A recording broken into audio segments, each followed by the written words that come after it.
The only thing I could work out there was open day, so I guess that's not a fire alarm.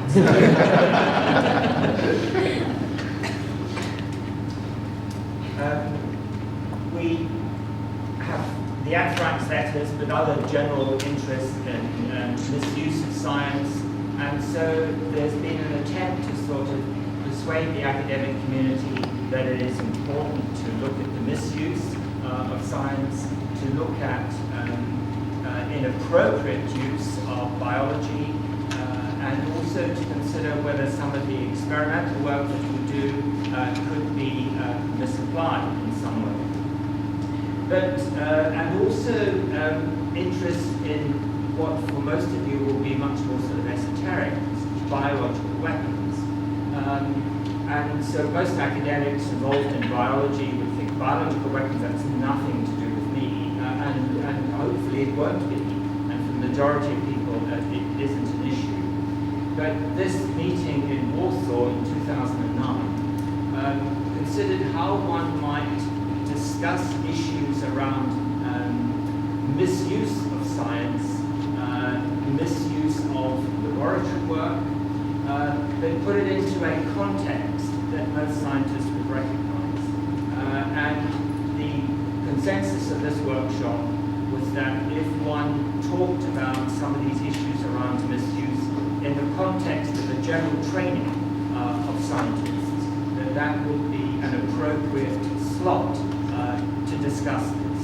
And so by responsible conduct, as I said earlier, it's about how you work as practitioners. Record keeping, the absence of falsification, no plagiarism, open communication, and this is what we mean by responsible science. And you will see much more of that during the day. So this is an issue that is well supported by a good body of literature. The literature indicates that understanding or teaching of ethics in undergraduate and postgraduate courses is minimal. Most academics outside of medicine don't get involved in much discussion around ethics. There's also the parallel problem that increasingly there is movement of scientists, and a lot of you may sometime or another in your career work in Australia and Europe and the US, and there are different regulations and different ways of practicing science. So it is important that we're all aware of what the expectations are in different places. And there are 3 slides here, which I won't spend any time on, but they are just about the evidence base for coming up with the message that it is important to be discussing the responsible conduct of research and science generally. Now, we have met as a group. This is just one of a number of slides. This is a group of colleagues who were at one of the institutes which we ran in Egypt. We've run a number of these, as I will show you in a moment. And the 3 core themes that we have are about developing professionalism in science, doing your work responsibly. So in a sense, it's doing it so you've got a clear conscience, and also being part of the responsible scientific community. This is a big discussion, and you will just begin to sort of touch on some of that today, and the issue about what responsibility is. It is one that could occupy us for the day. We had, as you heard earlier, an institute in Malaysia in 2013. You'll recognize some of the candidates here. Abby, Demin, Elsie. So if you thought you could be anonymous in this meeting, bad luck. We did an institute in Egypt, and this was in March. The meetings in Egypt now are being largely driven by our Egyptian colleagues. So they came to some of our larger workshops, trained as facilitators, and now are essentially running institutes in Egypt themselves. Some of us have been there as, if you like, backstops in case there were problems. There weren't any,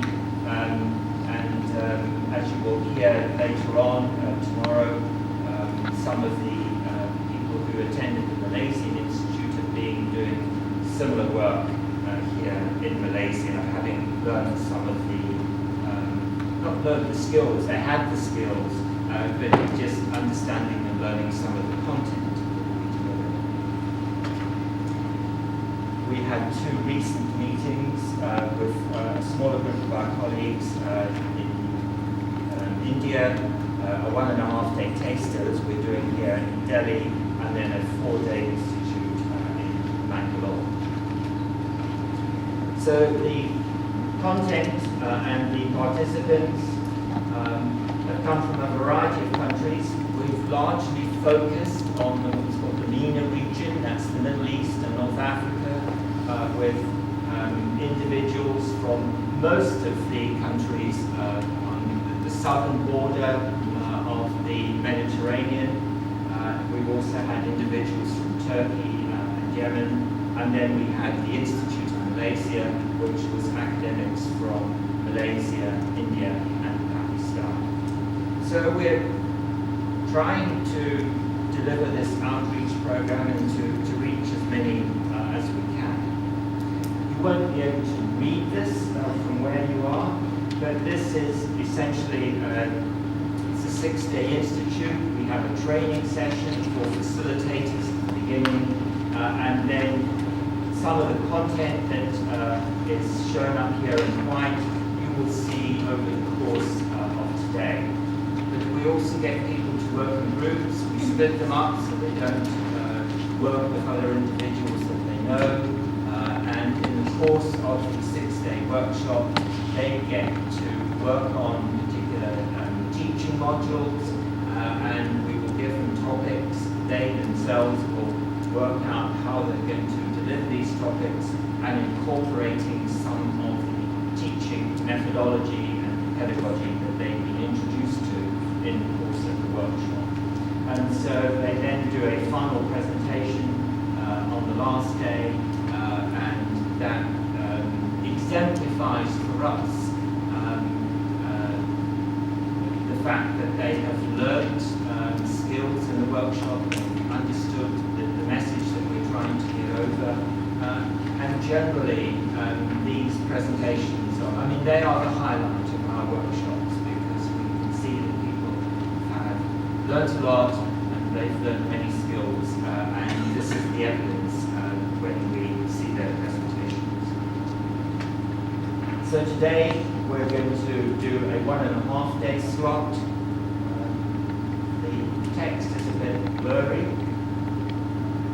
You won't be able to read that, but we're going to do something on how people learn. We will take you through an issue that covers plagiarism, authorship, and some other issues, and then something around assessment, active learning, and about misuse. And the second day will be very much geared to some of the issues that you would like to discuss in Malaysia.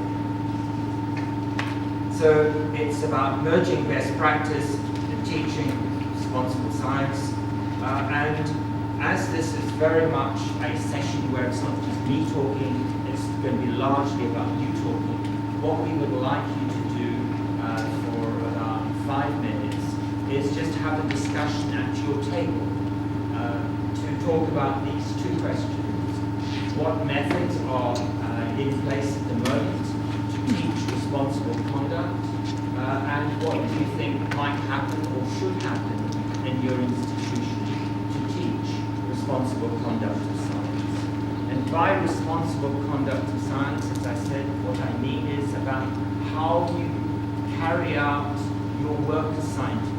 So do you discuss issues around falsification of data, for example? How do you train your individuals? Do you have guidelines about open notebooks? What are your views around plagiarism? Who is the author? Who should be authors on your publication? These are issues that we need and cover in the course of discussing responsible conduct of science. So if you can have that discussion around the tables for the next 4 or 5 minutes, and then we will move on to get some general views. What we would also like is for people who have just arrived, new people, to have roughly 5 or thereabouts per table. So the 5 here, that table's fine, that table's fine. Could you possibly join this table here, and we will ask some of the people to become very comfortable if they don't mind moving their seats. Go back a bit. To spread I hope there will be no from the same institution. So if we have 2 or 3, we just distribute one. Musical chair, everyone will shuffle around. Yeah. So we all spread Yes, this. that would be even nicer if we could do that. So one thing we'll try and avoid then is for you to be sitting at a table with somebody from your own institution. Yeah, right. We'll try and do it so that it's about networking as well.